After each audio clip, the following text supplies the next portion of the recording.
Bonjour à tous. Une scène incroyable alimente un vif débat sur le théâtre de la crise anglophone. Des populations sommées de ne pas déménager pour se rendre à Douala afin de se mettre à l'abri des violences meurtrières. Cette décision des autorités administratives intervient après des attaques spectaculaires menées contre les principales villes anglophones. La presse raconte en début de semaine comment Bamenda a été coupé du reste du pays durant des heures. Des bus de transport interurbains ont été incendiés, des voyageurs immobilisés et traumatisés. Cette mutation dans la stratégie de guerre des groupes armés a également été observée à l'entrée de la ville de Buea, où les forces de défense et de sécurité sont venues à bout d'un groupe d'assaillants armés.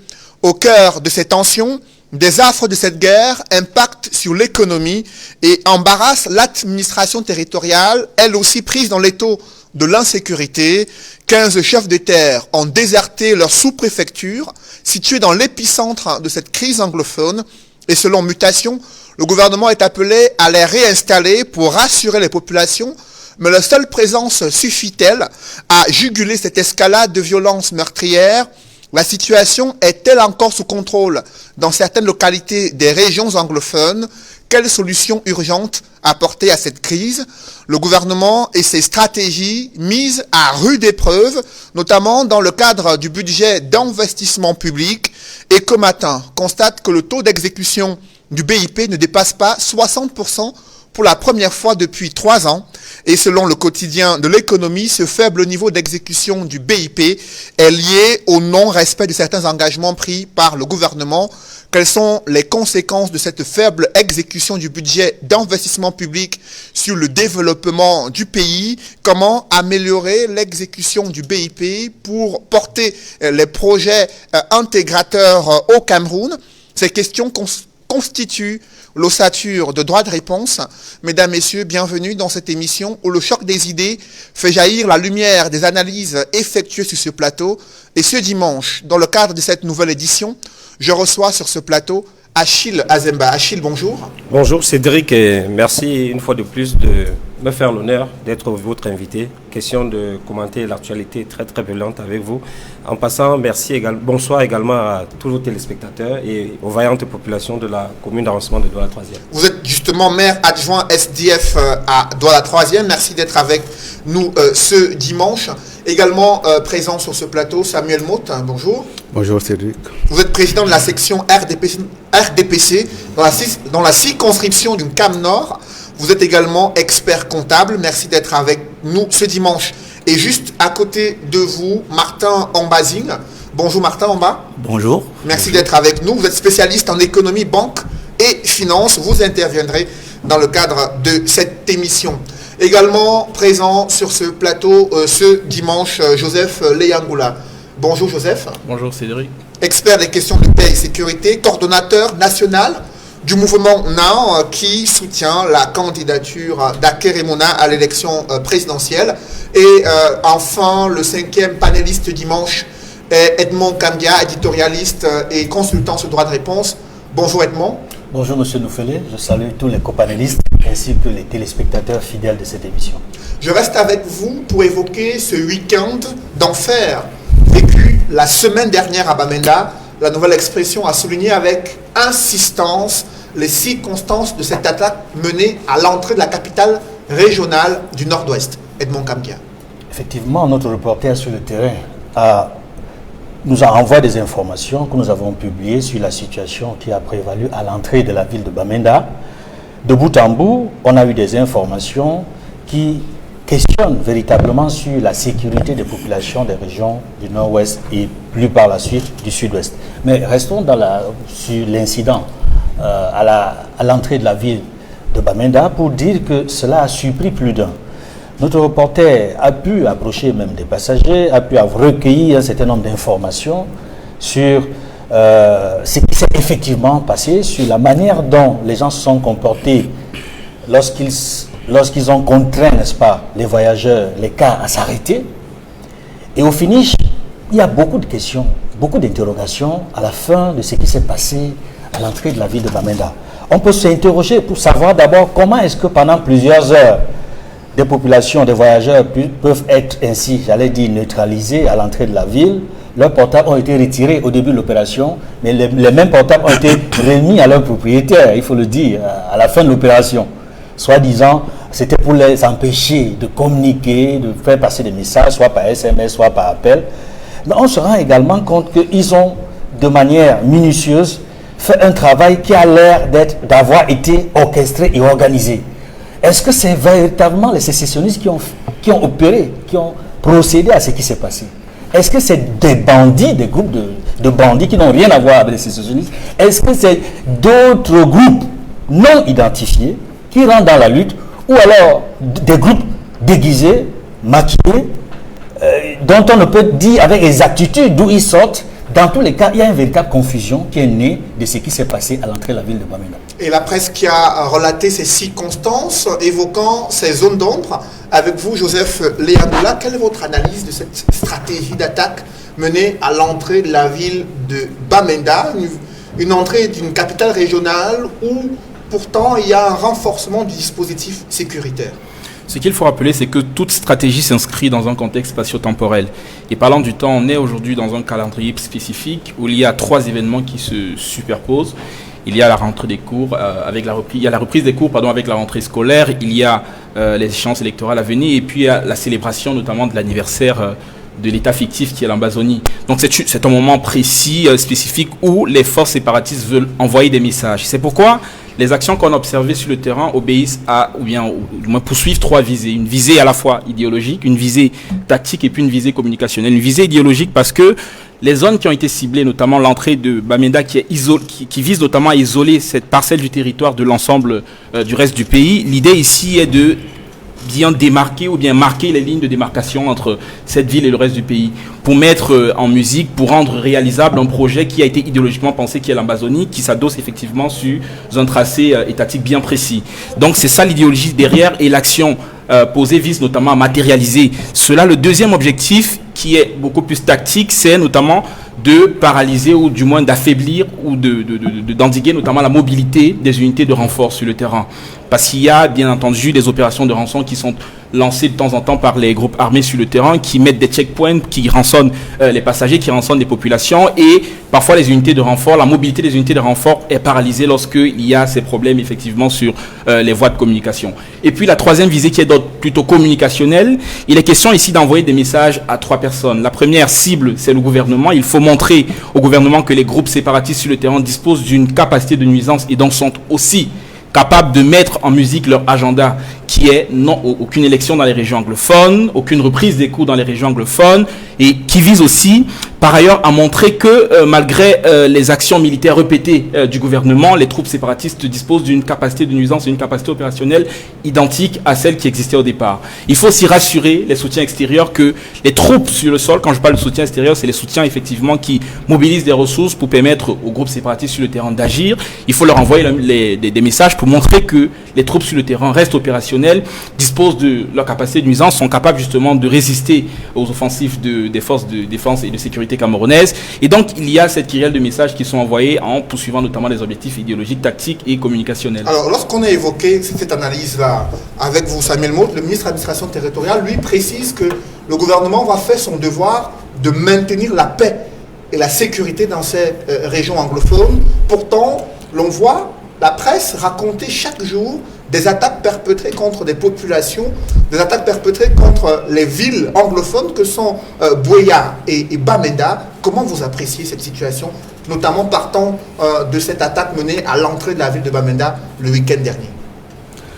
Je suis resté sur ma fin tout à l'heure quand ces Liangoulins est intervenu. On m'a dit qu'il est représentant du mouvement NAM sur le plateau.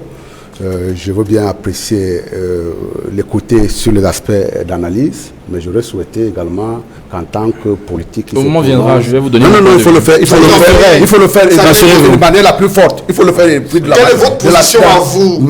Quelle est votre analyse de la situation? Non, mais attendez, laissez-moi... Je suis libre des propos que je tiens. Donc vous me suivez pendant un moment avant de m'interrompre. Je crois que effectivement, son côté analyste a pris le dessus sur le politique, il est censé être sur le plateau. Et en tant que politique, effectivement, je dois dire, quelle que soit l'analyse que l'on peut faire d'un phénomène comme celui-là, la première chose, ce serait de condamner ce genre d'agissements qui sont tout à fait des agissements non tout à fait anti-république. Et dans le cas d'espèce, vous savez, très bien, je voudrais vous dire qu'en ce qui me concerne, je considère que la société fonctionne avec un certain nombre de digues qui régulent la vie en communauté. La première digue, effectivement, c'est une digue sociale qui fait que, à travers la morale, à travers l'éducation que nous donnons à nos enfants, un enfant peut être à devenir délinquant ou à ne pas l'être. À la seconde digue que nous avons également, lorsque on est sorti du cadre social, effectivement, l'administration, à travers la justice et peut-être les exécutifs, peut également permettre à réguler la société. Dans le cas de ce qui se passe dans le phénomène anglophone, et quand j'entends notamment ces analyses, je suis partagé entre sa volonté d'encenser des mouvements comme ceux-là et de les condamner. Et dans le cas de l'espèce, je vous ai parlé tout à l'heure, vous me laisserez parler. Et dans le cas d'espèce, je considère qu'en ce qui concerne le phénomène qui se passe notamment dans les zones anglophones, c'est parce qu'à un moment donné, la digue sociale a cédé. Et je partage absolument l'analyse qu'il a formulée tout à l'heure en se disant, est-ce qu'aujourd'hui, est-ce qu'on peut dire de manière irréfutable si ce sont les sécessionnistes qui sont en jeu, est-ce que ce n'est pas des groupes armés ou alors ce n'est pas des bandits qui en profitent. Des faits d'aubaine également parce qu'on a laissé cette digue sociale céder pour faire aujourd'hui que les populations puissent se retrouver en souffrance. Je suis désolé, la plupart des gens qui apparemment ont porté ce mouvement aujourd'hui sont dans la plupart des cas à regretter les actes qui ont été commis initialement. Il y a un mouvement politique qui peut naître quelque part des revendications. Nous sommes dans une république qu'on doit nécessairement revendiquer, on doit apporter des solutions aux revendications, mais rien ne peut autoriser dans une république que des groupes armés puissent s'armer pour pouvoir inquiéter la vie des citoyens. Dans le cas d'espèce, vous dites notamment que c'est un axe routier qui a été coupé. Vous voyez très bien qu'en dépit des revendications que les gens peuvent avoir, en dépit de leur détermination à être indépendants ou à être rattachés à un État unitaire, les gens continueront à voyager. Parce que la vie n'est pas seulement chez soi, la vie peut être également chez le voisin d'à côté. Et donc, faire en sorte qu'à l'intérieur d'une république, des groupes armés, qu'ils soient sécessionnistes, indépendantistes, trouver tous les mots, la première chose d'un homme politique quand il se met à parler de ces choses-là, ce n'est pas seulement d'analyser, c'est la première chose de dire, dans une république, ces actes-là sont condamnables. Justement, Achille Azemba, sur cette situation sécuritaire dans les régions anglophones, notamment à l'entrée de Bamenda, en plein week-end, où des centaines de voyageurs sont immobilisés, traumatisés, comme l'a raconté la presse en début de semaine. Quel regard portez-vous sur la situation sécuritaire dans ces régions anglophones? Je voudrais déjà que les populations de cette zone-là, qui souffrent le martyre, nous excusent d'en parler, parce que ça fait mal.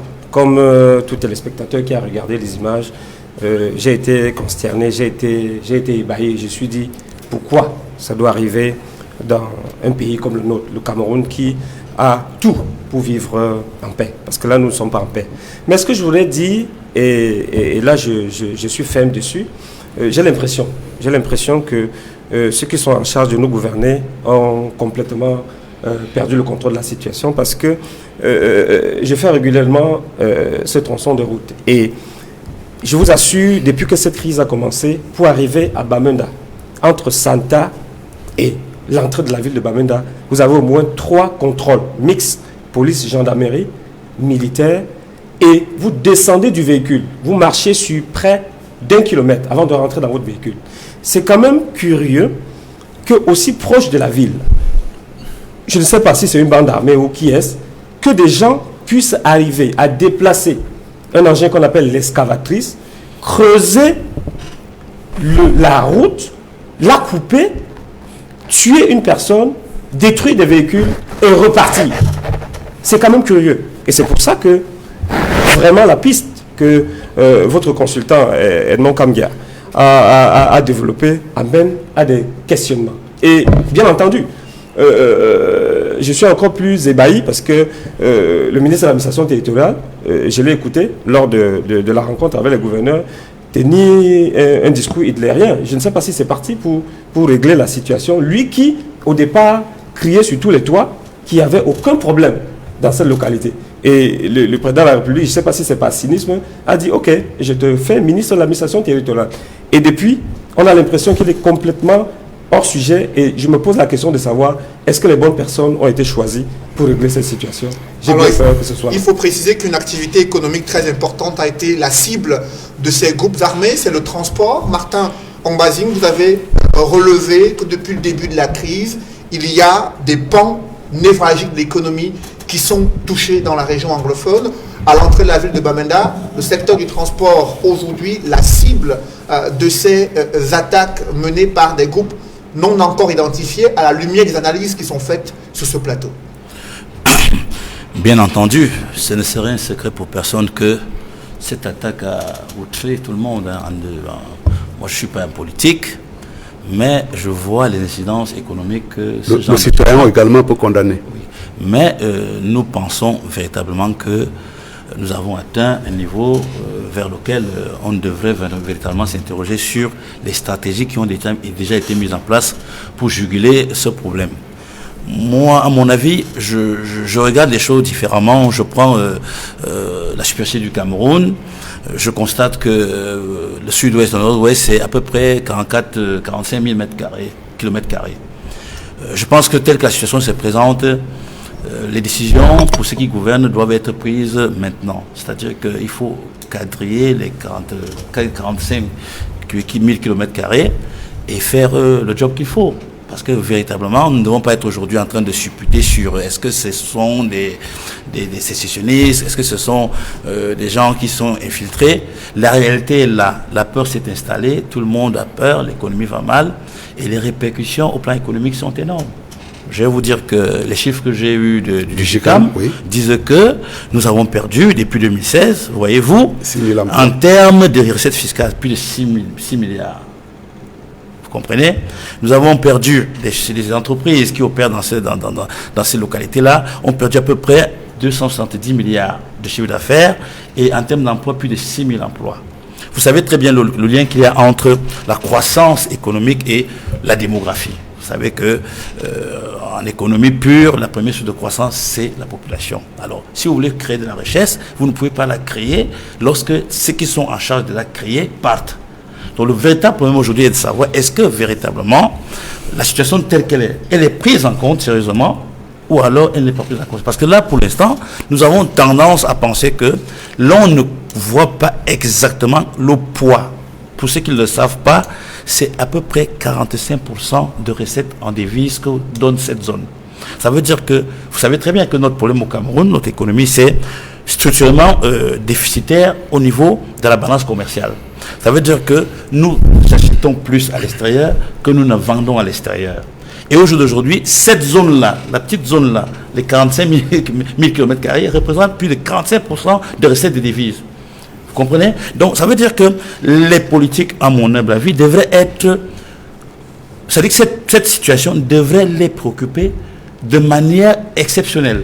Et là, ce que nous pensons, moi je suis, quand je dis à la politique, j'ai l'impression que tout n'a pas encore été mis en place pour que cette situation soit jugulée. Justement, il y a un autre visage de la terreur.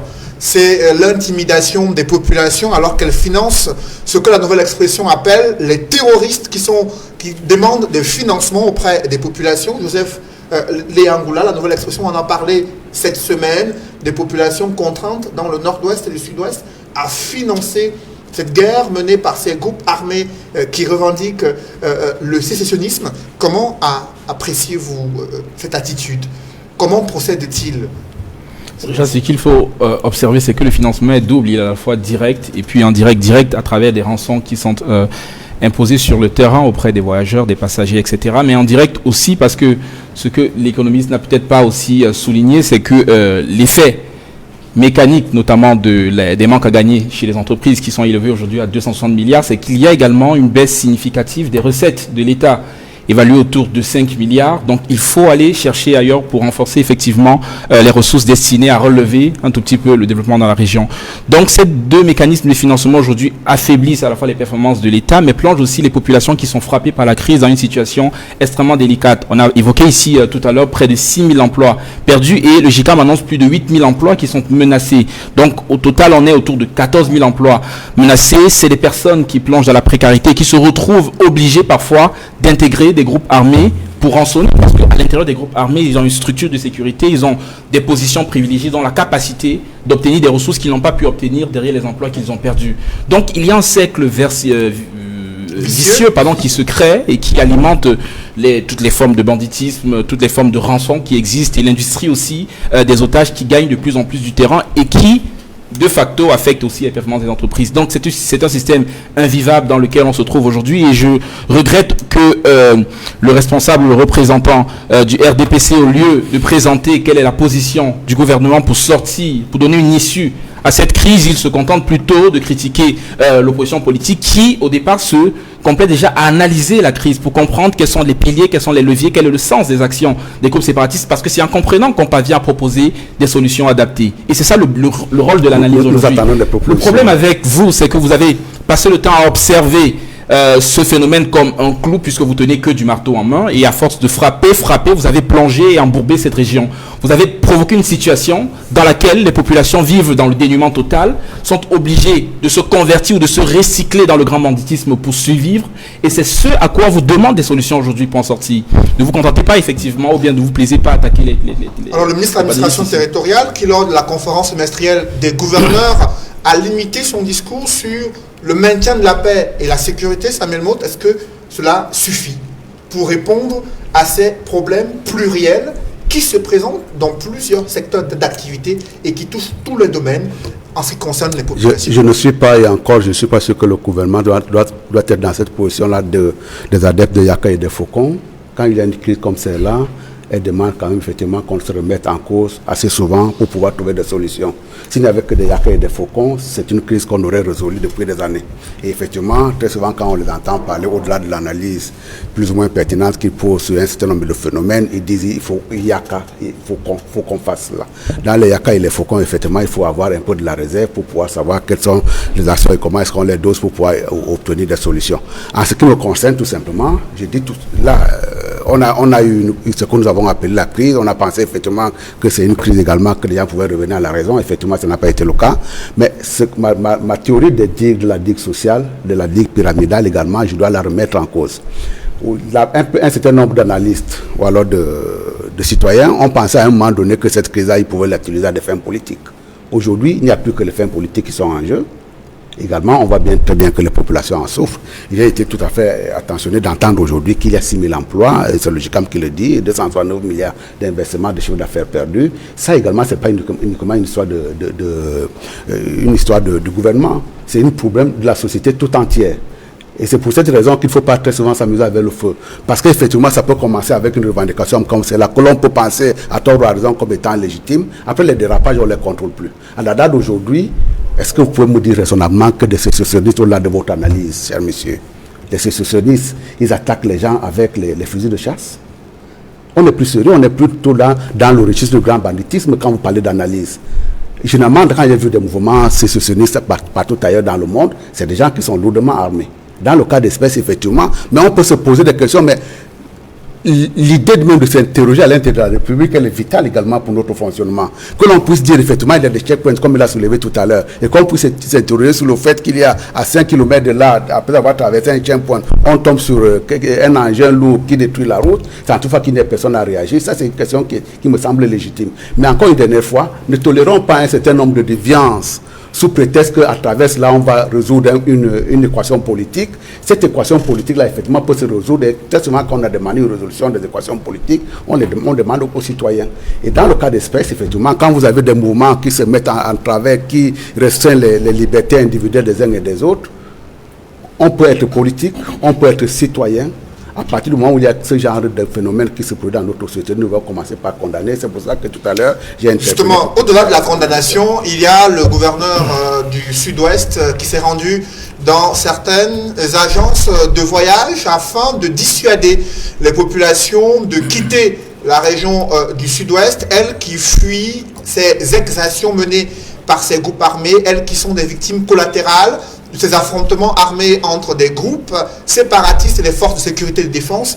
Achille Azemba, comment vous appréciez ces images qui circulent depuis quelques jours, des autorités administratives qui interdisent aux populations de quitter leurs localités respectives alors qu'elles souhaitent se mettre à l'abri de ces multiples attaques dont qu'elles subissent au quotidien?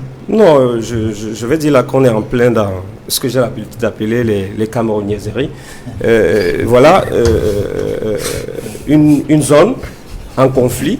Les sous-préfets eux-mêmes sont en fuite, parce que vous avez dit tout à l'heure que le ministre de l'administration territoriale demandait aux sous-préfets de venir prendre les fonctions. Vous imaginez un sous-préfet dans un arrondissement qui a la police sous sa responsabilité, qui peut être gardé par la gendarmerie également, s'enfuit, et on demande aux populations qui, elles, ont les mains nues, n'ont rien pour se protéger, de rester. Vous voyez qu'on est pratiquement là dans ce qu'on peut appeler l'abandon des responsabilités. Et parce que les mauvaises personnes sont choisies pour résoudre ces problèmes. Les personnes qui elles-mêmes ont créé ces problèmes, c'est elles qui ont été mandatées pour aller régler ce problème. Je crois que ce n'est pas possible. Et M. Motte parlait tout à l'heure des propositions à faire. Là, il m'amène à comprendre, et il est sincère, qu'ils sont dépassés par les événements et ils ont besoin des consultants. Alors là, on peut leur donner une piste de solution. Le problème de cette zone n'est pas logé dans cette zone. Il y a un responsable qui dirige le pays, qui est le président Biya. À un moment donné, la politique qui est implémentée sur le terrain, ces populations estiment qu'elles ne trouvent pas leur compte à travers cette organisation. Et je crois que l'une des solutions, s'il veut, je peux la lui donner à un franc symbolique, c'est de demander au président de la République de prendre ses responsabilités et de dire au moins, ok, je vous ai compris, je peux me retirer pour me reposer. Peut-être, ça peut être un élément déclencheur. Non, peut-être. Ça même me permettait qu'il aille jusqu'au bout de son analyse. C'est ce que j'appelle les yaka et les faucons, mais Je vous en prie, il a nuancé à Achille Azemba d'aller jusqu'au bout. Vous nous avez dit, au lieu de critiquer, proposer des solutions. pas avec des yaka et des faucons. Non, vous voulez maintenant nous imposer quelle solution on va vous proposer alors que vous êtes à court d'idées. Je dis, écoutez un seul instant. Ces populations, à un moment donné, ont le ras-le-bol de la politique qui est appliquée. Je ne vois même pas ces populations détruire un semblant de route qui n'en ont même pas. Donc si des gens viennent à couper une route qui est en train d'être construite, c'est qu'il y a un problème de fond. Et je dis, il faut partir de l'origine, de la genèse du problème. Il n'y a qu'une élite qui roulait pour elle-même, qui à un moment donné est rejetée par ces populations qui disent trop c'est trop et souhaitent une autre forme d'administration de leur territoire. Et ça, c'est leur droit le plus absolu. Maintenant, un ministre de l'administration territoriale dit, ok, il donne des instructions à ses sous-préfets, qui sont en fuite d'ailleurs. Non, ne bougez pas. Chaque citoyen a le droit de se réfugier où il peut espérer sauvegarder sa vie. Et de grâce, vous n'allez pas contrôler la vie des gens. Et surtout que les ministres sont en sécurité à Yaoundé et ils demandent aux populations qui souffrent le martyre de rester sur place et de voir si les sécessionnistes viendront les caresser dans le sang du poids. Cédric. Je dis, nous sommes là dans un avion qui était sous pilotage automatique et qui finalement, les instruments ne fonctionnent plus et on est allé d'aller droit dans le mur vivement que le 7 octobre, que ces populations aient le courage de voter pour qu'on envoie ce vieillard qui est fatigué à la retraite. Avant le 7 octobre, il y a quand même le problème, ça même me permettait à d'autres personnes de réagir sur ce plateau. Edmond Kamgia, il y a quand même un problème qui se pose concernant ces régions anglophones qui sont prises désormais dans l'étau de cette insécurité avec ces populations qui fuient les localités. On observe cela à Bamenda, Buea et d'autres villes anglophones. Et les autorités administratives qui prennent sur elles de se rendre dans les gares routières afin de dissuader ces populations de quitter les lieux, estimant qu'il y a un dispositif sécuritaire important qui a été mis en place pour les protéger. Comment expliquer que malgré ce dispositif, ces populations continuent de s'en aller? Edmond Kamgia. La raison est simple, c'est l'instinct de survie. C'est humain. C'est humain pour les populations qui se sentent en danger de chercher à se mettre en sécurité. Partout dans le monde, on l'a vu. chaque fois qu'il y a des crises, chaque fois qu'il y a la guerre, parce que c'est de ça qu'il s'agit, c'est la guerre dans les régions du nord-ouest et du sud-ouest. Les populations veulent se mettre en sécurité, mettre leurs enfants en sécurité, assurer non seulement la vie et la survie de leur famille, mais également permettre aux enfants d'aller à l'école. N'oubliez pas que depuis quelques jours, c'est la rentrée scolaire. Mais on ne voit pas dans les différents départements des régions du sud-ouest et du nord-ouest poindre, j'allais dire même, un semblant de début de rentrée scolaire. Depuis l'attaque dont a failli être victime, Madame la ministre de l'Éducation de base. Ça a créé comme une psychose dans ces régions-là. Il faut dire que le gouverneur de la région du sud-ouest, il est dans son rôle. Lorsqu'il veut rassurer les populations que nous allons mettre le dispositif de sécurité nécessaire pour assurer votre sécurité. Mais en même temps, il pêche, ou alors ses collaborateurs pêchent, lorsqu'ils vont jusqu'à la gare routière, empêcher les citoyens de voyager. Là, je dis, c'est une faute. Parce que le Cameroun a une constitution. Il y a la liberté d'aller et de venir, qui est basée sur la charte africaine, la déclaration des droits de l'homme et des peuples. Des droits de l'homme et des peuples. La déclaration universelle des droits de l'homme. On est libre d'aller et de venir là où on veut. Et chaque Camerounais est libre d'aller partout. Il doit se sentir partout chez lui. C'est Paul Biya qui l'a dit. Chaque Camerounais doit se sentir partout chez lui. Aucune autorité n'a le droit d'empêcher un citoyen de voyager. Non. Un citoyen libre qui n'a commis aucun acte. On n'a pas le droit d'empêcher un citoyen de voyager. Il dit ça, c'est une faute. Maintenant, je dis ce qu'il convient de faire pour les autorités du commandement, comme des autorités militaires, c'est d'assurer la sécurité, c'est de convaincre par les actes.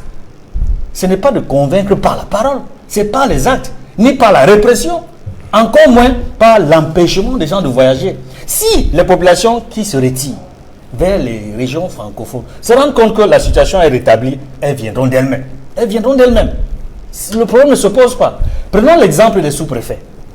Ils sont une dizaine, une quinzaine qui ont décidé, non pas de quitter définitivement leurs fonctions, mais de se mettre pendant un moment en sécurité, le temps de s'assurer que les choses iraient un peu mieux.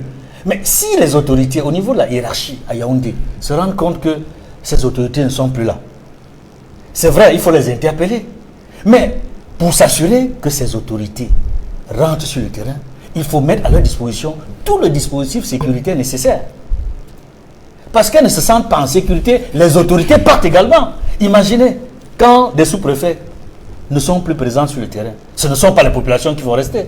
Parce que ce sont les autorités qui ont tous les moyens nécessaires, les moyens de police, de gendarmerie, de l'armée pour être protégées. Si ce sont les autorités qui quittent les premières, ce ne sont pas les populations qui vont rester.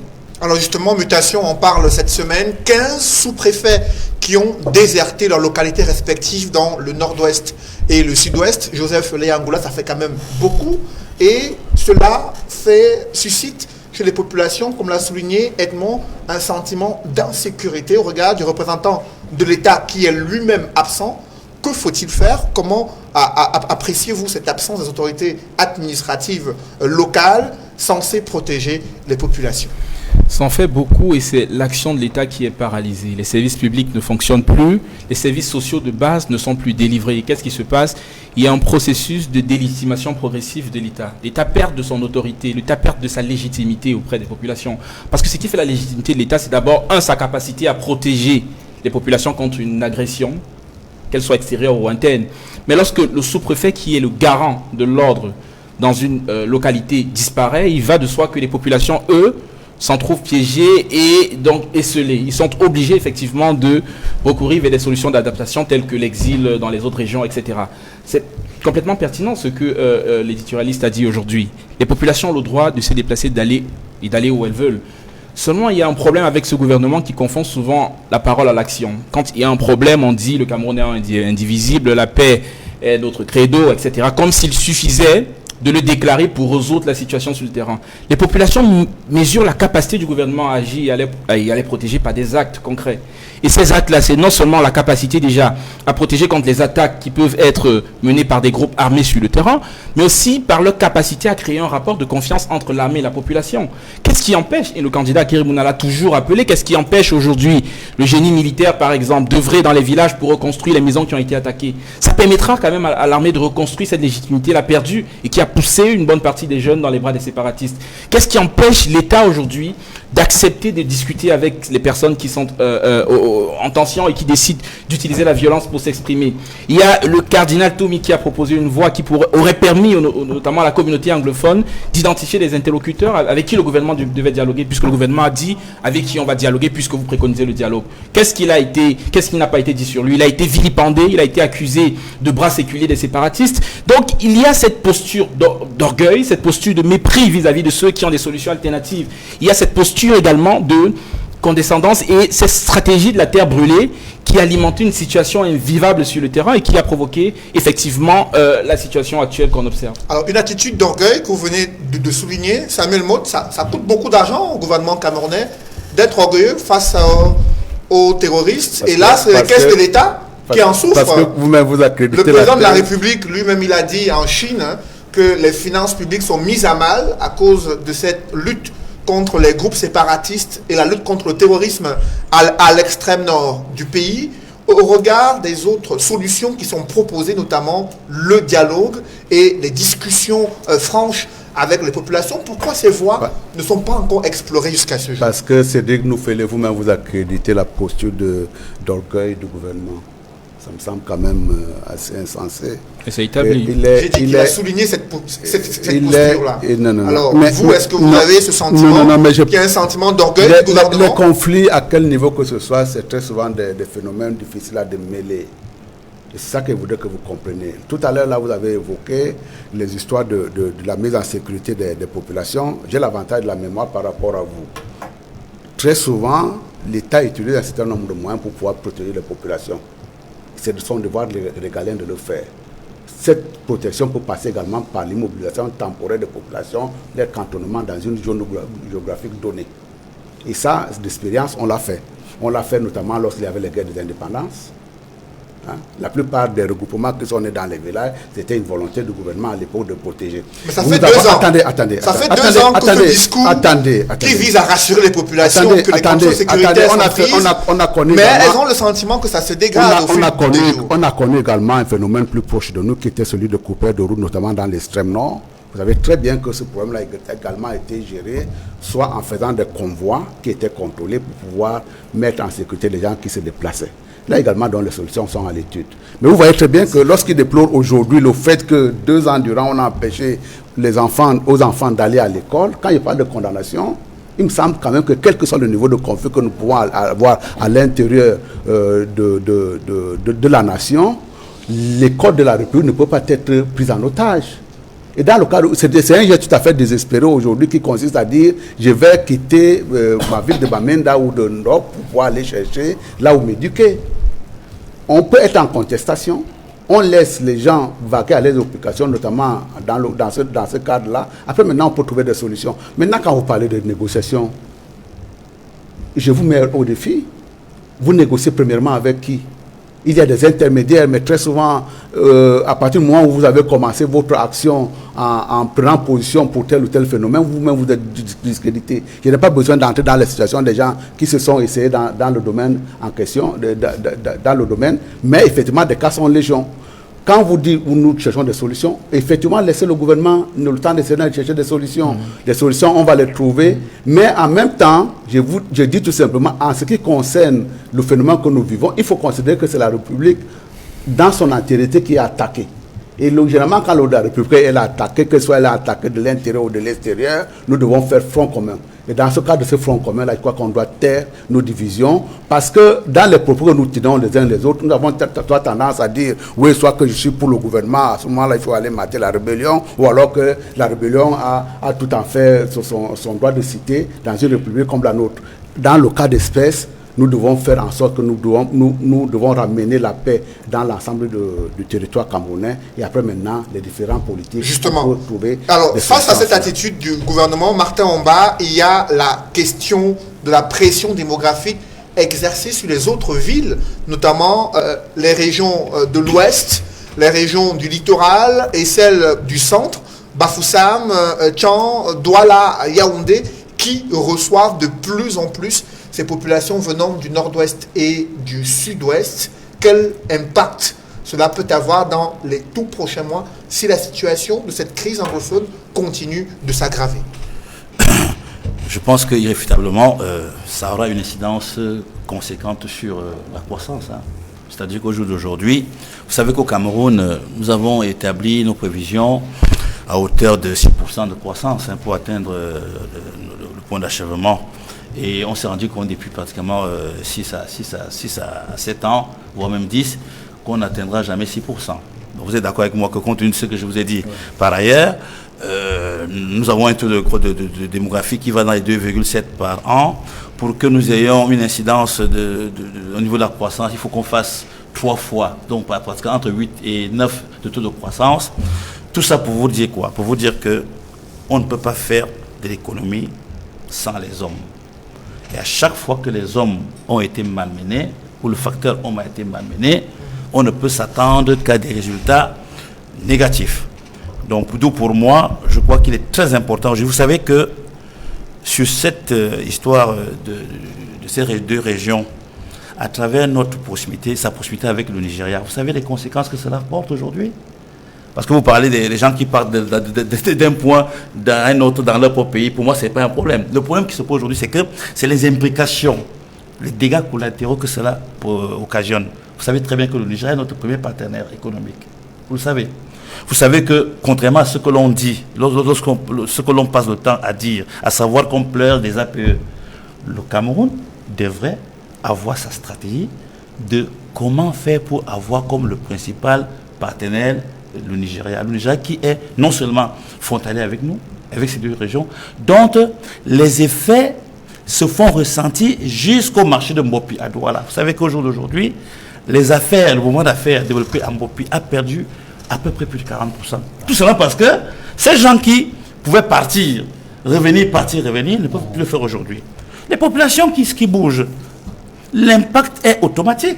Ça aura un impact clair sur la croissance. Si nous attendons aujourd'hui 4,5 ou 4,2, je vous dis que si cette histoire n'est pas arrêtée très rapidement, pour les 5 prochains mois, les 4 prochains mois qui nous restent, naturellement, notre croissance va osciller entre 3 et 3,5. Elle n'atteindra jamais 4 parce que ce côté du Cameroun, non seulement, c'est de là que sort nos principaux produits pétroliers. Vous savez très bien que c'est là-bas que vient le pétrole du Cameroun. Vous savez très bien que c'est là-bas le deuxième employeur après l'État. Vous savez qu'au jour d'aujourd'hui... Vous parlez de la CDC, oui, qui a mis en congé technique déjà plusieurs milliers d'employés à cause de cette crise. Et vous pouvez comprendre que ne regardons pas uniquement ce qui est visuel pour tous.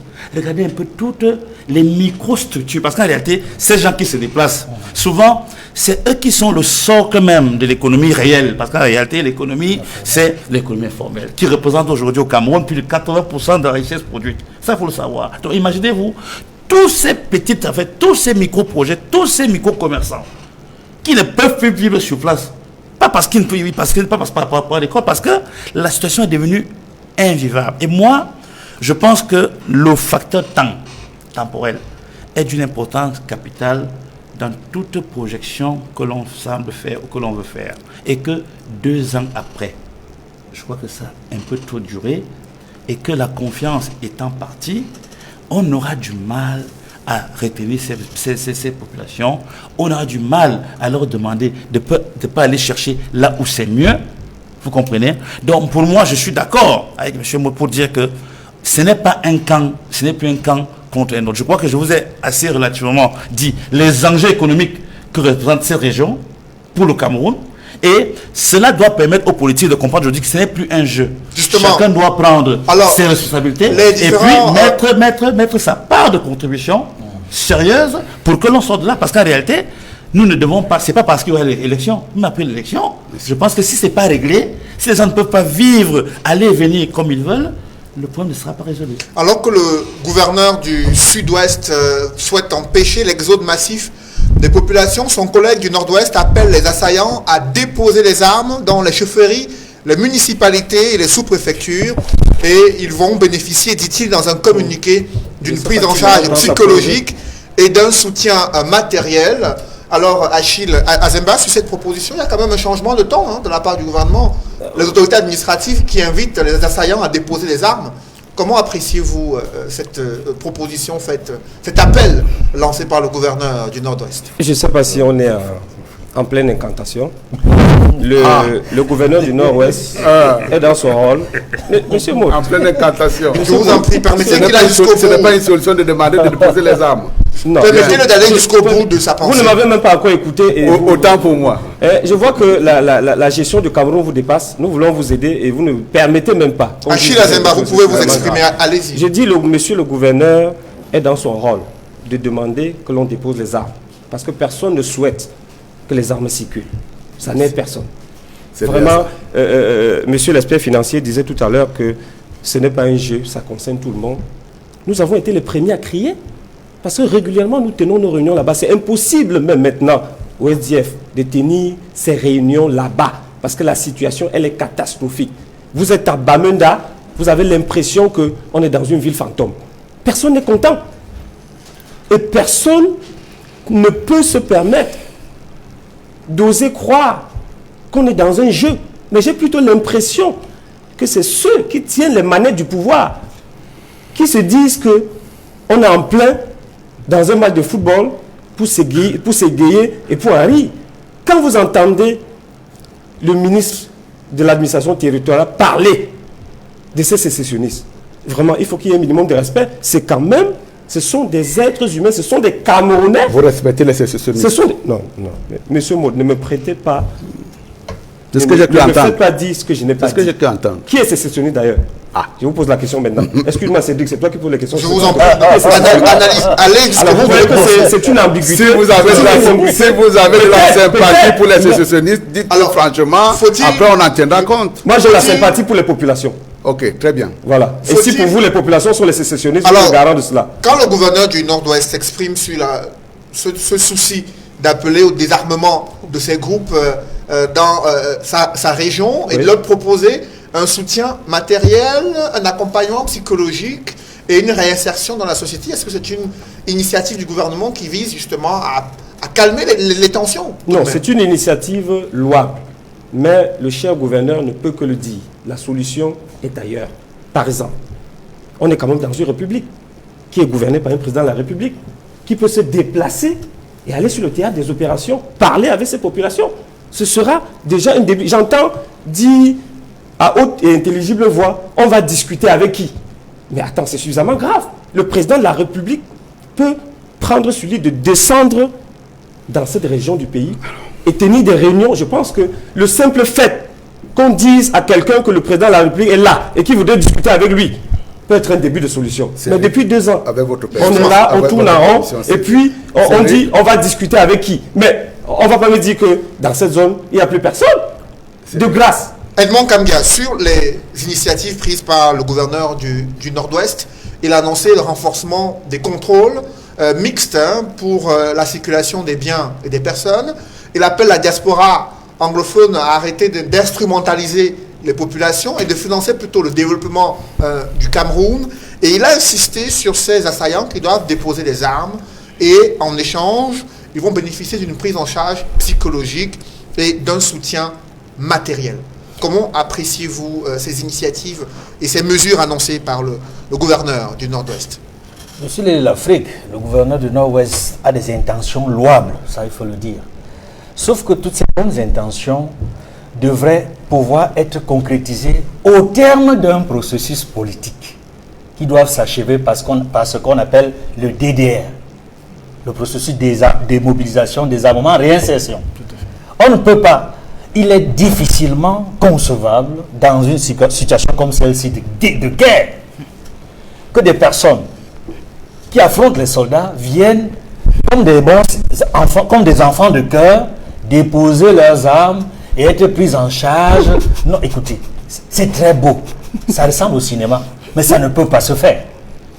Ce qu'il faut faire, par contre, c'est qu'il y ait véritablement un processus politique à travers un dialogue politique inclusif, au terme desquels toutes les parties prenantes invitées ont pu convenir de la nécessité de déposer les armes. Dans le processus DDR dont j'en parlais tantôt, c'est seulement à partir de ce moment-là que les armes peuvent être déposées.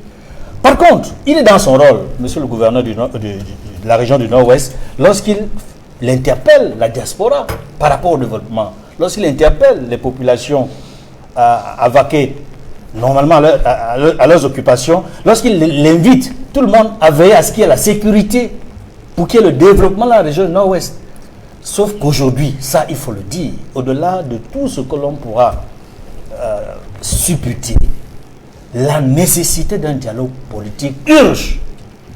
Et tout à l'heure, on a eu les chiffres sur le désastre économique, sur les milliers d'emplois que beaucoup de Camerounais ont déjà perdus dans les régions nord-ouest et du sud-ouest, sur les entreprises qui ferment pratiquement, sur ces populations qui s'en vont, notamment ceux qui font le gros du secteur informel, qui se retirent pour Douala, Yaoundé et pour d'autres localités du pays. Il faut dire aujourd'hui, plus que jamais, qu'un dialogue politique est urgent. Et nous en appelons véritablement au gouvernement, au chef de l'État, à poser ce débat sur la table. Alors, l'administration territoriale s'est focalisée sur la présidentielle avec le renforcement des mesures de sécurité annoncées par le ministre de l'administration territoriale, le gouvernement qui a choisi que la All Anglophone Conference soit renvoyée juste après la prestation de serment du prochain président de la République du Cameroun. Pourtant, Joseph Léangola, il y a une urgence qui se dessine dans ces régions anglophones avec l'escalade de violences meurtrières. Qu'est-ce que vous proposez concrètement pour sortir de cette crise avant l'élection présidentielle? Y a-t-il des moyens d'apaiser les tensions au regard de ce qui est vécu jusqu'ici? Ma proposition viendra après le commentaire de la réaction du gouverneur pour sortir de la crise et désarmer effectivement les groupes sur le terrain. Je voudrais dire déjà que c'est une solution appréciable, mais qui malheureusement n'a pas été bien pensée parce qu'elle n'a pas été inscrite dans un plan stratégique et à un moment précis du processus politique, comme Edmond Kambia le rappelait. Ce qu'il faut signaler, c'est que une crise a des étapes, un cycle. Actuellement, nous sommes dans une phase d'escalade et on ne peut pas obtenir effectivement un désarmement des troupes dans cette situation-là. C'est techniquement prouvé par des experts, je le dis en connaissance de cause. Il faut créer les conditions d'une désescalade, entrer dans une période d'accalmie qui permettra notamment de s'adresser plus sereinement à ces groupes. Et quels sont les facteurs de désescalade? Je pense que ça a été évoqué et ça fait partie effectivement de la palette de solutions que nous proposons. Il faut discuter avec toutes les forces. Il faut multiplier également des actions symboliques. Quand je parle d'actions symboliques, c'est par exemple la descente du chef de l'État dans la région, c'est par exemple la libération des prisonniers qui ont été arrêtés lors des manifestations pacifiques. Ils sont aujourd'hui plus de 500, qui sont toujours écroués dans les différentes geôles du Cameroun et qui ne sont jamais libérés. Comment dans ces conditions on veut créer on veut apaiser les tensions sur le terrain? Il y a même parmi ces prisonniers des leaders d'opinion très écoutés par la population. Ils sont nombreux les groupes armés qui se sont constitués notamment pour le compte de ces leaders, pour revendiquer et dénoncer leur arrestation, leur privation de liberté. Et la libération de ces personnes permettra, par exemple, d'apaiser les tensions sur le terrain. On a vu Mancho BBC qui, lors d'un procès au tribunal, a dit qu'il était disposé à aller parler aux populations, à aller prêcher le message de la paix si jamais il était libéré. Mais cette parole n'a pas été écoutée par les juges. Je pense que c'est une position qu'il faudra réviser. Il faut, par ailleurs, toujours dans cette période d'accalmie, négocier notamment les conditions d'un cessez-le-feu. D'abord pour permettre aussi aux personnes réfugiées, aux déplacés qui vivent dans une précarité, il faut le rappeler, ils ont abandonné leurs champs, ils ont abandonné leurs maisons, ils vivent dans des conditions difficiles. Et pour ceux qui sont accueillis par des familles d'accueil, elles-là même vivent parfois en dessous du seuil de pauvreté, donc ne sont pas capables de générer des revenus pour prendre une famille dont le nombre s'est élargi. Donc il faut créer les conditions de sortie de la précarité de cette population qui va justement créer une disposition psychologique qui porte tout le monde à aller convaincre par exemple l'enfant, le frère, le cousin qui est allé rejoindre les groupes armés de venir et d'écouter la proposition gouvernementale, c'est-à-dire le plan de désarmement et de réinsertion. Parce que là il faut rappeler, on n'est plus aujourd'hui dans des DDR, on est aussi dans les DDDR. Il faut démobiliser, il faut désarmer, il faut déradicaliser parce qu'il y a eu un processus de radicalisation politique qui s'est créé dans le cadre de cette crise, et puis il faut réinsérer. Et donc, c'est une réinsertion sociale. Alors, le gouvernement a misé sur un plan d'assistance humanitaire. Avez-vous le sentiment que ce plan, depuis qu'il a annoncé, a permis quand même de contribuer à ce processus dont vous êtes en train de faire mention? Lorsque on mobilise les ressources auprès de l'opinion publique camerounaise pour aller assister de l'opinion publique, des élites, de l'administration, etc., pour aller assister les populations qui sont dans le dénuement, et qu'on consacre une bonne partie de ce budget rien que pour la commission qui est chargée d'allouer ces fonds. Il faut se questionner effectivement sur les intentions d'une telle démarche. S'agit-il d'une action de communication ou d'une réelle démarche destinée notamment à sortir de la précarité et du dénuement de ces populations? Donc, il y a une absence de stratégie dans la démarche gouvernementale.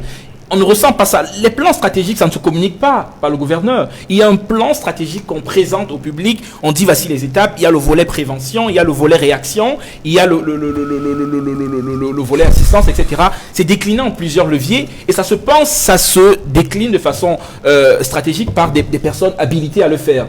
Donc, je trouve que on est davantage dans la communication et moins dans des actions politiques destinées notamment à apaiser la situation et sortir les populations du dénuement. Alors Samuel Motte, un plan d'assistance humanitaire d'urgence avait été annoncé il y a quelques mois. Il y a une mobilisation à travers le triangle national pour des fonds qui devaient être alloués aux populations.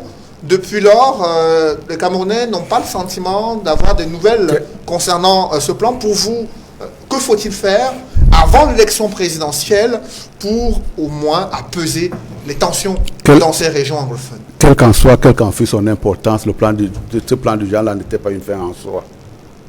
La fin, pour nous et pour tout le monde, aussi longtemps qu'on se considère comme étant humaniste républicain, c'est qu'il y ait un cessez-le-feu général et que les populations puissent... Est-ce que c'est possible avant l'élection présidentielle? C'est la préoccupation majeure. Non, mais c'est pas... Du gouvernement, actuellement. C'est vous qui posez cette échéance-là à court terme. Cette échéance à court terme n'est pas la nôtre, elle n'est pas partagée. Et bien évidemment, si on peut avoir une bonne surprise, effectivement, on la prendrait pour nous. Mais ce n'était pas quand on faisait ce plan d'urgence humanitaire, ce n'était pas pour dire qu'il faut absolument sauver l'élection présidentielle, comme si, après l'élection présidentielle, la vie du Cameroun s'arrêtait. Mais ce qu'il voulait dire également par rapport à ce qu'il a dit tout à l'heure, mais ça je le partage également, nous sommes dans une phase d'escalade et qu'il faut amorcer la d'escalade. Mais sauf que pour amorcer l'autre phase, un conflit se fait toujours sur la base des renoncements, des principes de base, des concessions que chacune des parties fait autour de la table pour qu'on puisse arriver à une solution de compromis. Je suis désolé, depuis 2 ans, l'État a fait beaucoup de concessions. Quelles concessions, par exemple? Attendez, sur le plan de l'organisation judiciaire au Cameroun, je crois qu'on a fait des concessions de taille. Vous ne pouvez pas le nier. Sur le plan également de la compétence, de la redistribution, de fait de rabattre les cartes, quant à savoir si on responsabilise qui, le gouvernement a fait des efforts. Sauf que tout le temps, donnez-moi un seul pan de concessions que les prétendus concessionnistes ont dû faire. Mais là, tout à l'heure, vous avez également souligné un phénomène assez grave, l'orgueil de l'État. Si nous perdons dans une république le respect des institutions, notre vie elle-même est en danger. Donc ce n'est pas un problème d'orgueil. L'État, effectivement, doit être droit dans ses bottes pour qu'il puisse être respecté. Mais nous ne sommes pas dans ce cadre-là. Vous voyez très bien que le gouvernement fait des efforts. Mais vous avez en face de vous des gens qui vous disent, si vous ne faites pas ça, nous allons continuer les hostilités. Là, il vient de soulever un problème. Les Manchou BBC n'ont pas été arrêtés en début de conflit pendant qu'on négociait. C'est parce qu'effectivement, à partir du moment où on commence à vous faire des concessions et vous continuez à tirer sur la corde, à un moment donné, l'État peut se trouver en droit et en mesure de réagir, de telle manière à prendre un certain nombre de dispositions pour qu'au moins la culture puisse régner. Mais en ce qui concerne, je considère tout simplement qu'à la date d'aujourd'hui, ces gens-là, ils vous disent, nos frères, qui sont dans l'égarement, vous disent, si vous ne nous concédez pas ça, déjà même en tant que citoyen, c'est dire que nous faisons, si je suis en contentieux avec vous, je n'ai pas le droit de vous menacer. En vous disant, si vous ne me cédez pas ça, vous êtes un homme mort. Et dans le cas d'espèce, ce soit la sécession ou rien du tout. On ne peut pas négocier dans ces cadres-là, mais je voudrais tout simplement qu'on puisse être équilibré quand on prend des positions dans ce phénomène-là, parce que tout langage disproportionné peut avoir des conséquences, des conséquences terribles pour les populations.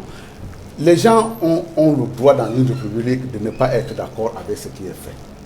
Les gens ont le droit de revendiquer à condition qu'ils respectent les règles républicaines. Mais il y a une ligne rouge qu'il ne faut pas traverser. Et encore, parlant de cette ligne rouge-là, vous voyez très bien que là également, contrairement à ce que vous dites, je ne trouve pas que l'État soit extrême dans ses positions. On n'est pas... Aujourd'hui, quand le gouverneur dit effectivement de poser les armes, effectivement, peut-être l'application peut être difficile, mais qu'est-ce que le gouverneur peut bien faire? C'est de dire tout simplement, l'État ne peut pas renoncer à défendre l'intégrité territoriale. Alors vous estimez... Par contre, on peut comprendre effectivement qu'à un moment donné, après une phase d'égarement, que des fils de ce pays puissent se ressaisir pour pouvoir dire nous revenons à des meilleurs sentiments. À ce moment-là, on vous offre. On n'a pas besoin forcément de passer par une mission particulière. Alors Samuel, vous dites que le gouvernement a fait des compromis dans le cadre de cette crise. Vous estimez que le gouvernement en a fait assez jusqu'à aujourd'hui. Alors Achille, à Zemba, sur cette question, pour sortir de la crise anglophone avant l'élection présidentielle, puisque c'est le point focal de tous les Camerounais depuis quelques jours. Samuel Mout, ici, sur ce plateau, estime que le gouvernement en a assez fait en matière de compromis pour aller vers l'apaisement dans le cadre de la résolution de cette crise anglophone et que le camp d'en face devrait lui aussi cesser le feu et pour pouvoir discuter et poser leurs revendications moins violentes. Bon, quand M. Samuel Maud dit que le gouvernement a assez fait, vous et moi constatons l'escalade et on ne voit pas de résultats positifs. Parce que pendant que nous discutions, les Camerounais meurent. Et c'est ça qui devrait être notre préoccupation parce qu'une vie qui est perdue, on ne peut pas la rattraper. Vivement, je souhaite que à un moment X ou Y, qu'on s'asseye. Parce que ça fait quand même 2 ans que cette crise dure. Et si en 2 ans, on a suffisamment fait et qu'on n'a pas avancé, parce que je pense, plus les jours passent et la situation va de mal en pire. Sauf si M. Samuel Maud peut me dire que du début de cette crise à aujourd'hui, les choses ont évolué positivement. Des concessions peuvent être faites. C'est le rôle des gouvernants de pouvoir trouver des solutions à une crise qui se pose. La solution ne va pas venir d'ailleurs, je suis désolé. Mais alors, que l'on se gargarise que des concessions sont faites, mais nous continuons à constater avec regret et amertume que des vies sont perdues. Bon, maintenant, mon cher ami, je rappelle, s'il vous plaît, monsieur Maud, je vous ai écouté régulièrement quand vous parliez. Je dis, et nous le disons depuis au SDF, que le problème est politique. Et tant qu'on ne va pas le résoudre politiquement, je crois qu'on ne sera pas sorti de l'auberge. On peut demander aux gens c'est bien de le dire. C'est même une bonne intention de ce gouverneur, mais est-ce qu'il suffit de le dire pour que la situation se normalise? Vous allez demander aux populations, elles, de ne pas bouger. On vient brûler leur maison, on les tue de nuit. Ils n'ont pas de moyens de se protéger. Elles ne vont pas rester dans cette zone. Et progressivement, cette zone sera vidée. Et j'ai même l'impression qu'il y a même du cynisme quelque part de la part de nos gouvernants parce qu'on est pratiquement en train de donner l'impression que cette zone est en train d'être confinée et abandonnée à elle-même. Comme ça, on va atteindre nos objectifs de ce côté, peut-être remplir par rapport à un nouveau mandat. Cédric, non, je dis, je peux me tromper, mais c'est cette impression qu'on a. Parce il y a une élection présidentielle qui se pointe à l'horizon, elle est prévue le 7 octobre, mais avant, dans une semaine, doit débuter la campagne électorale. Edmond Kamgia, avec cette ambiance observée dans le nord-ouest et le sud-ouest, quelle campagne électorale va-t-elle se dérouler dans ces régions où les populations ont pratiquement déserté une bonne partie des localités, là où il y a des affrontements armés de façon quotidienne dans d'autres localités? Monsieur Noufélé, c'est la question à laquelle tout le monde se pose. Pas seulement les candidats à cette élection présidentielle, mais les citoyens électeurs aussi. J'espérais avoir une réponse lors de la conférence des gouverneurs, parce que le ministre chargé de l'administration territoriale a donné des instructions aux gouverneurs au terme de leur rencontre, et selon les informations qui ont été diffusées par les médias, il leur a demandé de faire en sorte que dans tous les bureaux de vote, que tous les bureaux de vote fonctionnent, c'est-à-dire les bureaux de vote actuels de l'ECAM. Il me semble que c'est impossible à l'heure actuelle. Disons, c'est un vœu pieux. Mais comment est-ce que la sécurité sera assurée dans l'ensemble des bureaux de vote des régions du Nord-Ouest et du Sud-Ouest? C'est la question à laquelle il faut se poser. Et j'espère que les gouverneurs ont la réponse à cette question. Parce que ce n'est pas le sentiment que j'ai.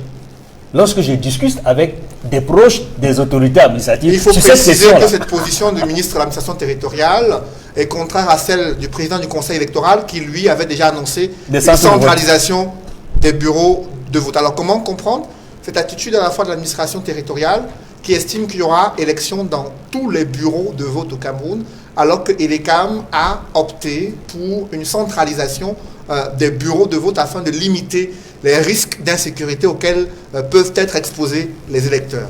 Je dois dire qu'Elecam est beaucoup plus réaliste. La position du conseil électoral d'Elecam est plus réaliste compte tenu de la situation. Mais une autre question se pose. Comment véritablement ces centres de vote vont-ils fonctionner? Est-ce que les candidats à l'élection présidentielle ont été associés à la décision prise par le conseil électoral de l'ECAM? Parce qu'il s'agit de ça, parce qu'il y aura des représentants des candidats dans les bureaux de vote, y compris dans les régions du nord-ouest et du sud-ouest. Il faudrait, à mon sens, qu'une concertation préalable avec l'ensemble des candidats à l'élection présidentielle permette de prendre une décision consensuelle sur le nombre exact des centres de vote ou des bureaux de vote dans les régions du nord-ouest et du sud-ouest. Là, on aura un début de solution à la manière dont la campagne électorale peut se dérouler dans ces régions-là. Ça, c'est d'un. De deux, j'espère que tous ces candidats-là, les 9 candidats, c'est-à-dire les 8 candidats de l'opposition ou dits de l'opposition et le candidat du parti au pouvoir, le président Paul Biya, feront une campagne équitable dans toutes les régions du pays, y compris dans les régions du nord-ouest et du sud-ouest. Et que la sécurité de chacun des 9 candidats sera équitablement garantie. S'il faut y aller, on l'a vu sur le terrain, comment les gouverneurs ont eu de la peine à descendre, à se déployer pour leur mission régalienne. Ils ont été attaqués au début, au départ de leur mission, comme au retour de leur mission. Je parle des gouverneurs des régions du sud-ouest et du nord-ouest. Je parle également du ministre délégué à la présidence chargé de la défense. Si les élections doivent se dérouler, y compris dans ces 2 régions, il faudrait que chacun des candidats soit entouré de toutes les mesures de sécurité nécessaires. Justement, dans le cadre de cette campagne électorale à venir, le RDPC a choisi le Premier ministre qui sera bien sûr celui qui va superviser la campagne électorale du parti au pouvoir dans la région du Nord-Ouest. Lui qui s'y est rendu plusieurs fois en tant que Premier ministre, Samuel Motte, pour régler cette crise. Et malgré ses multiples descentes, l'escalade a été observée jusqu'à ce jour. Comment le parti au pouvoir appréhende-t-il justement cette campagne électorale dans ces 2 régions qui sont en proie à de nombreuses tensions? Je pense que c'est un territoire camerounais. Nous ferons campagne dans tous les étendues du territoire camerounais et nous espérons que les électeurs seront là pour nous suivre, pour nous accorder les suffrages. Mais effectivement, quand vous évoquez ce problème effectivement de descente du Premier ministre dans ces zones-là, suivi des escalades, vous voyez très bien que, bon, ce n'est peut-être pas le président de la République parce que l'ERIACA intègre le fait qu'une fois que le président de la République s'est prononcé sur tel ou tel autre aspect, le calme devait revenir. Vous voyez bien que un responsable d'un aussi haut rang peut descendre pour pouvoir prôner la paix. Effectivement, qu'est-ce qu'il recolle? C'est de l'escalade. Je voudrais également dire à mon frère Azembe qu'en réalité, vous ne pouvez pas, vous ne pouvez pas le mettre en rapport les concessions, ou alors pour vous les analyser à l'aune de la radicalisation des autres. Quand on vous dit effectivement qu'il y a un certain nombre de concessions qui ont été faites, je vous ai cité au moins de deux ordres. Et ce n'est pas parce qu'effectivement on a continué à s'entêter de l'autre côté que forcément vous allez remettre à zéro l'ensemble de ces efforts-là qui ont été faits. Maintenant, si on nous ramène ça sur le plan politique, est-ce qu'il est dans l'intérêt aujourd'hui de l'opposition de créer un désert électoral quelque part? Posons-nous la question. Ce désert électoral-là profitera à qui? Parce que il faut bien qu'on revienne à la réalité. Je pense quand même que ce soit les 9 candidats de l'opposition, que ce soit les 8 candidats de l'opposition, que le candidat du RDPC, nous sommes déterminés à voter le 7 octobre. Et donc, il me semble qu'effectivement, lorsqu'on dit qu'il faut prôner la paix, cette paix également doit être bénéfique pour ceux notamment qui pensent que c'est leur fief électoral. Cette histoire-là qui consiste à dire, effectivement, on ne votera pas parce qu'il y a de l'insécurité, on ne peut pas mettre également la vie de la République entre parenthèses. Mais également, il y a quelque chose de manière très anecdotique qui est passé tout à l'heure. Vous dites, le ministre de l'administration territoriale dit qu'il y aura le vote dans chaque bureau de vote. Et le conseil électoral dit on va essayer de les centraliser pour pouvoir éviter le maximum de casse.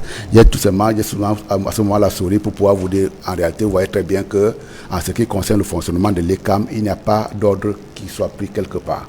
Et effectivement, si ces gens-là de l'ECAM estiment que il vaut mieux centraliser pour la sécurité des hommes et des biens, effectivement, ce serait une bonne chose de centraliser. Mais en ce qui concerne l'information à donner aux candidats et de manière très équitable avec toute la transparence nécessaire, l'information sera donnée pour pouvoir dire c'est à tel endroit que vous devez envoyer vos représentants pour pouvoir justement, contrôler le Samuel système Moto, électoral. sur la campagne électorale à venir, dans une semaine, elle doit débuter pour permettre aux candidats de faire le tour du Cameroun, Joseph Léangola, afin de présenter leur programme politique, économique et social, afin de solliciter les suffrages des électeurs le 7 octobre prochain. Mais la préoccupation sécuritaire reste de mise dans ces régions anglophones. Quelles sont les appréhensions que vous avez? Est-ce que les assurances sorties de cette conférence semestrielle des gouverneurs, lorsque le ministre de l'administration territoriale demande aux candidats de faire parvenir leurs différents programmes de campagne dans les régions en proie à des crises afin qu'ils bénéficient d'une sécurité, cela prouve que le gouvernement reste attentif et préoccupé pour la sécurité de tous les candidats à l'élection présidentielle? En tout cas, il y a 3 inquiétudes qui se posent. La première inquiétude, c'est comment sécuriser les opérations électorales le jour J. Sécuriser le vote, envoyer des observateurs, des représentants des différents partis politiques.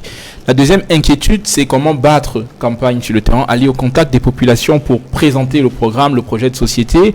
Et puis l'autre inquiétude, c'est comment organiser une élection inclusive à laquelle participe tout le monde. À la fois les personnes qui vivent dans ces régions, mais aussi les personnes qui se sont déplacées dans les autres départements. C'est ces inquiétudes-là qui ont été au cœur de la réflexion du mouvement Now et du candidat Kerimuna.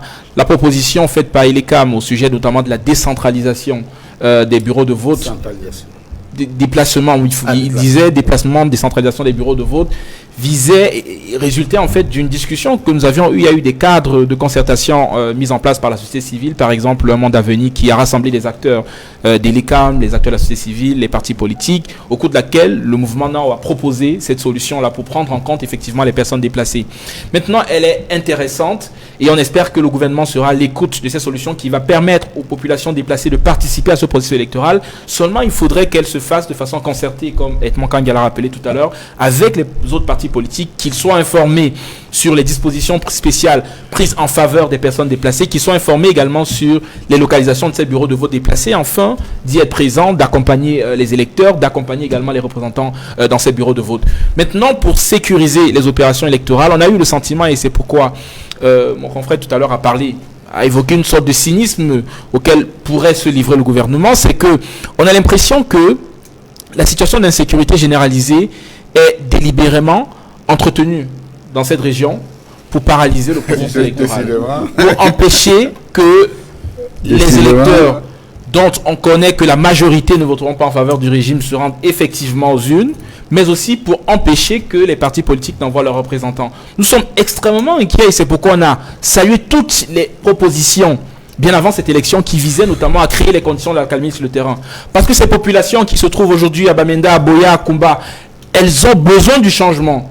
C'est la radicalité dans les actions qui ont été entreprises qui ont poussé certains à exprimer ce besoin de changement à travers la violence. Elles veulent participer au processus électoral. Pourtant, il faudrait que le gouvernement crée les conditions pour qu'elles y participent. Et nous appelons le gouvernement à multiplier les gestes d'apaisement, à cesser notamment l'escalade verbale et à cesser effectivement la rhétorique militariste qui, aujourd'hui, est susceptible de perturber, d'hypothéquer notamment le déroulement normal des élections dans la région. Parlons d'autres stratégies du gouvernement qui sont mises à rude épreuve dans le cadre du budget d'investissement public. On l'a souligné en ouverture de l'émission, le BIP, dont le taux d'exécution n'a pas dépassé 60% pour la première fois depuis 3 ans. Avec vous, Martin Ombazing, ce budget d'investissement public qui pose problème chaque année au Cameroun, on est en deçà de 60%. Pourtant, on a dépassé le premier semestre de l'année 2018. Qu'est-ce qui fait problème avec l'exécution du budget d'investissement public au Cameroun ? De façon générale, ce problème devient structurel. C'est ce que vous êtes en train de dire. Soit c'est que les budgets qui sont faits ne sont pas des budgets réalistes, soit c'est que nous avons des problèmes dans l'articulation des mécanismes de passation des marchés. Vous êtes assez optimiste puisque moi, les chiffres que j'ai me disent qu'au cours des 6 premiers mois de 2018, le taux d'exécution a été de 38%, moins de 40%. Il y a même des zones comme dans le sud, où il n'atteint pas les 10%.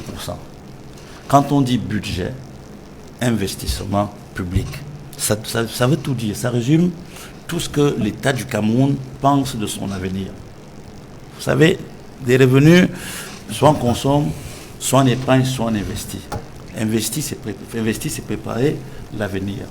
Si à chaque fois qu'on vote un budget d'investissement, on n'arrive pas à l'exécuter, c'est un problème pour l'avenir des populations, des peuples. Vous savez très bien que tous ces investissements sont là pour améliorer les conditions de vie des concitoyens et des citoyens.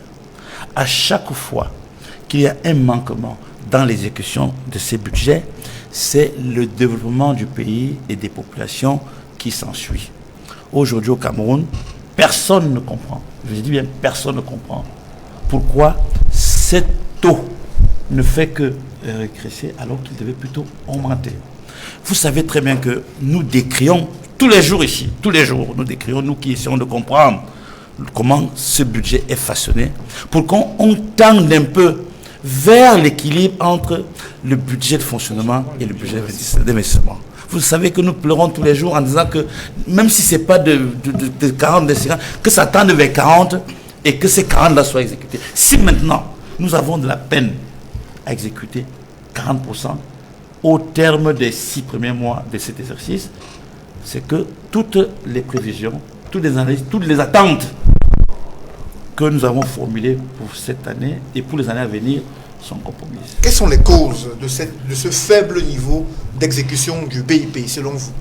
Il y a d'abord la situation économique conjoncturelle qui est relative à des problèmes de trésorerie que connaît l'État. Vous savez très bien que l'État du Cameroun a été confronté, nous en venons. Tout cela coûte cher. Je n'ai pas parlé tout à l'heure en vous demandant comment est-ce que vous avez financé ces campagnes où les 9 candidats devront être protégés. Vous savez combien ça va coûter?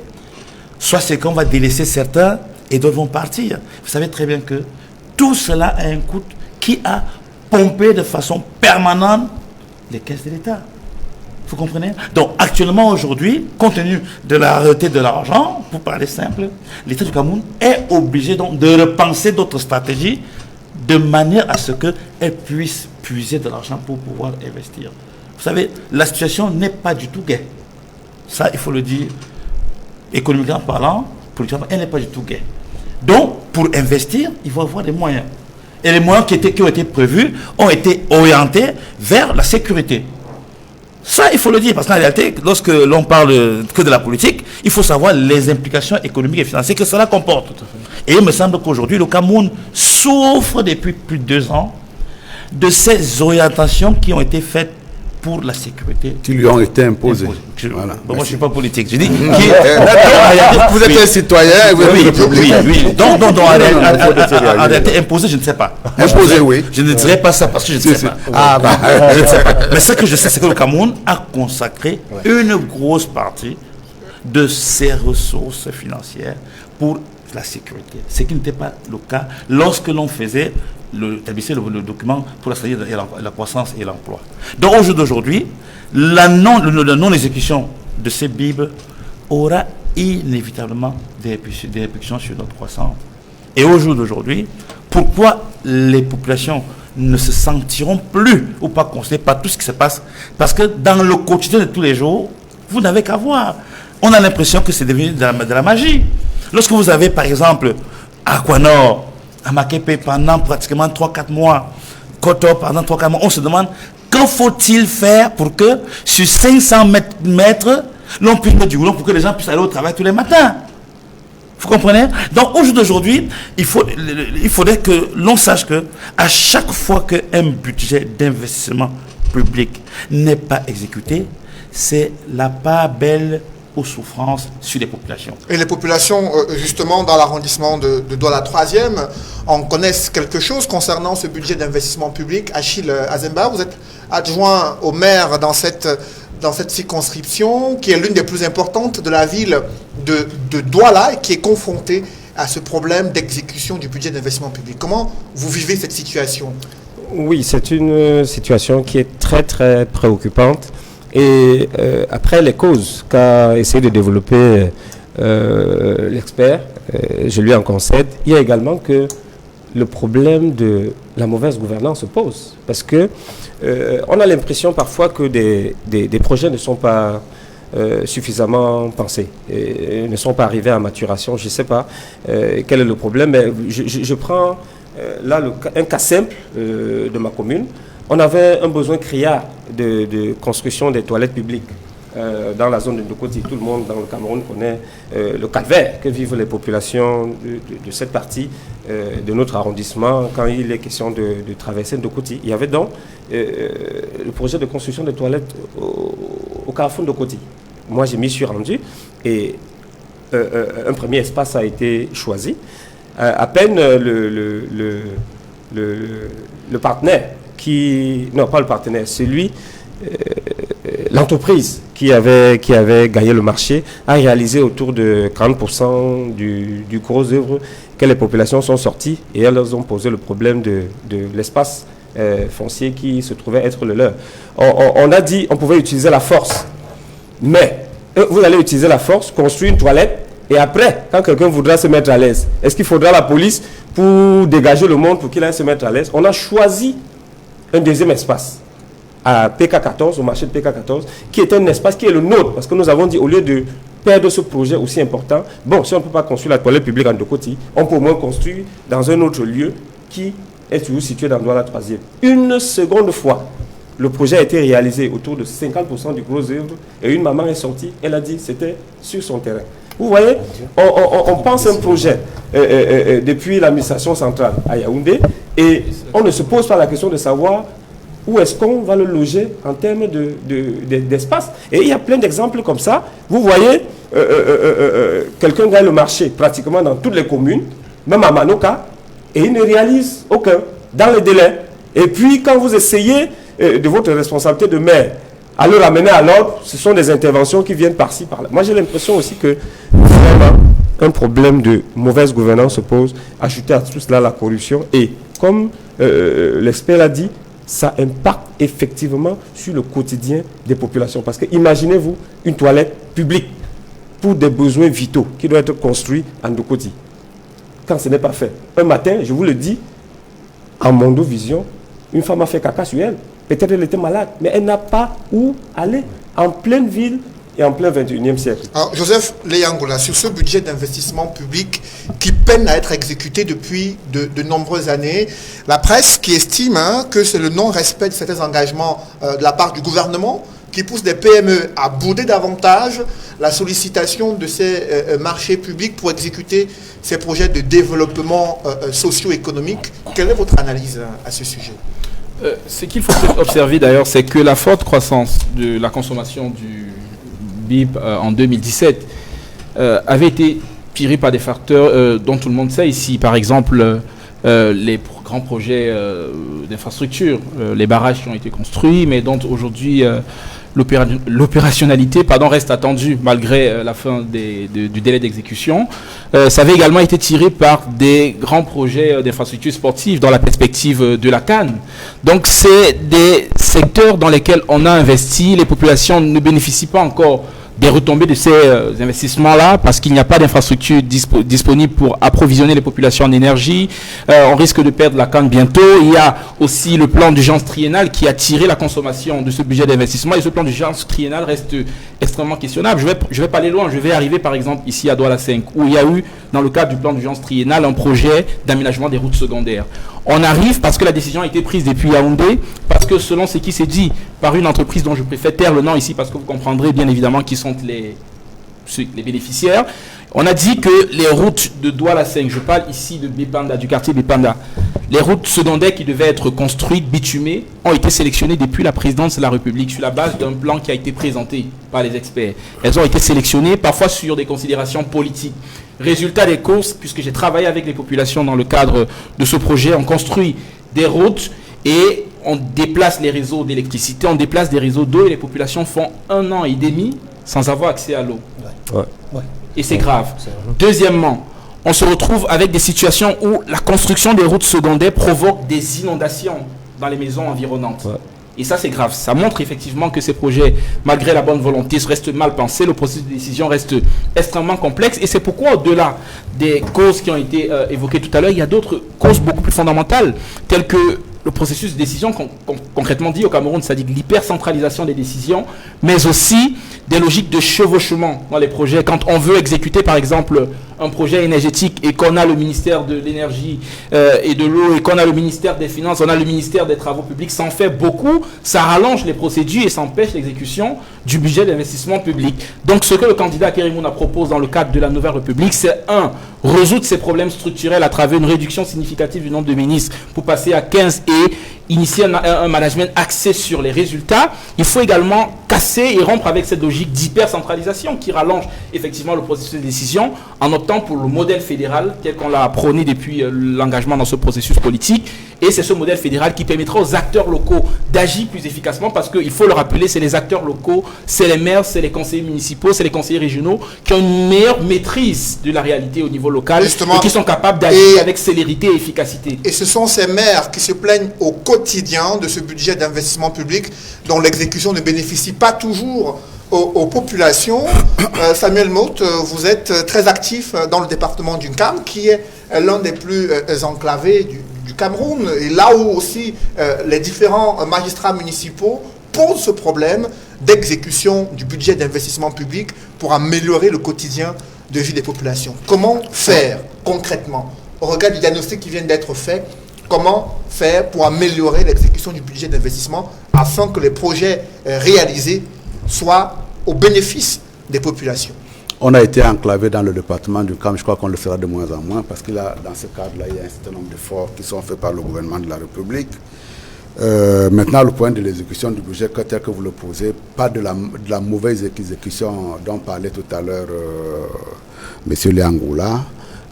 Ça peut être également un problème de lourdeur de la procédure de passation de marché. Ça, effectivement, il ne faut pas se tromper, il faudra le prendre en compte. Mais là également, vous allez voir qu'il y a un certain nombre de choses qui bougent. Même déjà depuis le choix des projets, les projets seront de plus en plus décentralisés. La plupart des maires avec qui vous entretenez aujourd'hui vous disent qu'on vous leur a demandé de penser des projets, on va les faire des dotations et eux-mêmes ils vont conduire le processus, notamment d'attribution du marché. Mais également pendant une certaine période, notamment depuis à peu près 6 ans, vous avez vu que tout était centralisé à Yaoundé. C'est-à-dire que lorsque vous avez un projet d'envergure à faire, il fallait faire tout simplement monter le dossier, que ce dossier, les déploiements se faisaient au ministère des marchés publics. Là également, vous avez vu qu'il y a un effort considérable qui a été fait parce que cette centralisation, elle concernait non pas seulement le budget d'investissement public, mais également tous les bons de commande qui étaient tenus par les sociétés publiques et parapubliques. À l'époque, lorsqu'on a initié le projet, il y avait des effectivement qui pouvaient avoir à un moment donné un goulet d'étranglement. Le goulet d'étranglement s'est avéré. Et donc, on met très souvent beaucoup de temps à attribuer même un marché. C'est-à-dire que lorsque vous avez attribué un marché au mois de juin, vous avez perdu les 6 mois en termes d'exécution. Je crois que là, aujourd'hui, on a sorti de ce portefeuille de gestion des marchés publics l'ensemble des sociétés parapubliques. Et donc, on pense qu'en ce qui concerne la commande publique elle-même, une fois la décentralisation effectuée sur un certain nombre de niveaux, là également, il y aura moins de boulot d'étranglement au niveau du ministère public. Mais en ce qui concerne la mauvaise exécution également, quand vous parlez du département du CAM, les populations s'impliquent pour que lorsque le gouvernement a envoyé un projet, que l'on puisse veiller à ce qu'il puisse être exécuté. Maintenant, le problème d'étude d'impact dont il parle, impact environnemental, ça s'inscrit dans la conduite de tous les projets que l'on réalise dans tous les États du monde aujourd'hui. C'est-à-dire que lorsque par Indi, le terrain a été choisi 2 fois, là également, ça veut dire que les gens qui étaient en mesure de conduire cette étude d'impact-là n'ont pas fait leur travail. Parce que ce serait quand même désagréable d'expliquer que vous avez pas... C'est pas parce qu'il y a des toilettes publiques à faire, parce que ces toilettes sont vitales, que vous allez prendre le terrain de quelqu'un. Hein? Et donc, la personne qui n'a pas conduit, qui a mal choisi l'emplacement, c'est la personne là qu'il faudra blâmer. Non pas la population qui s'est levée après. Justement. Dire, alors, en quelques mots, Martin Omba, comment on fait pour améliorer l'exécution du budget d'investissement public? Le gouvernement a fait plusieurs réformes dans le cadre des marchés publics avec la création de tout un ministère pour essayer d'accélérer le processus d'attribution des marchés. Mais jusque-là, il y a toujours des problèmes et des goulots d'étranglement qui se posent avec acuité. Que faut-il faire en quelques mots pour résoudre ce problème? Je pense qu'il faut déjà simplifier les processus de passation des marchés. Dans son côté attribution, voyez-vous dans la pratique, par exemple, vous allez avoir beaucoup d'opérateurs économiques qui ont des marchés, qui ont gagné des marchés, mais qui n'arrivent pas à retrouver des financements. Ça, c'est aussi un véritable problème. C'est-à-dire qu'il y a des gens, des personnes qui, je ne sais pas par quel tour de passe-passe, parviennent à obtenir, à gagner des marchés, mais elles se trouvent butées sur les financements. Parce que pour que l'on exécute un projet, l'État vous donne le projet, mais l'État ne vous donne pas de l'argent tout de suite. Il faut trouver de l'argent. Donc l'un des problèmes cruciaux au niveau de l'exécution de ce budget, c'est aussi dans la difficulté qu'ont les opérateurs économiques à trouver des financements. Vous savez qu'il y a des gens qui se baladent avec des cartons, des bons de commande, des de commande de 50, 60, 70 millions dans les sacs, qui au bout de 6 mois, 7 mois, n'arrivent pas à trouver le financement à partir du moment où le monde du crédit est rigide. Donc il y a tout un ensemble de choses qui font que, non seulement au niveau de l'organisation de la passion des marchés, mais au niveau des financements à retrouver. Parce que si effectivement les opérateurs économiques, une fois les marchés acquis, ne peuvent pas avoir accès au financement, il y a aussi de ce côté-là un blocage, d'où l'exécution à un niveau très faible de ce budget. Merci Martin Ombazing. Mesdames, messieurs, c'est la fin de cette émission. Merci également Edmond Kamga, éditorialiste à la Nouvelle Expression, Martin Ombazing, économiste, spécialiste en banque et finance, également avec vous, Samuel Maud, président de section RDPC dans le département du NCAM, mais aussi le coordinateur national du mouvement NAO, Joseph Leyangoula. Merci d'être venu sur ce plateau. Merci également à Achille Azemba, maire adjoint SDF à Douala 3e. Mesdames, messieurs, merci d'avoir suivi cette émission. Merci de rester sur Equinox Télévision.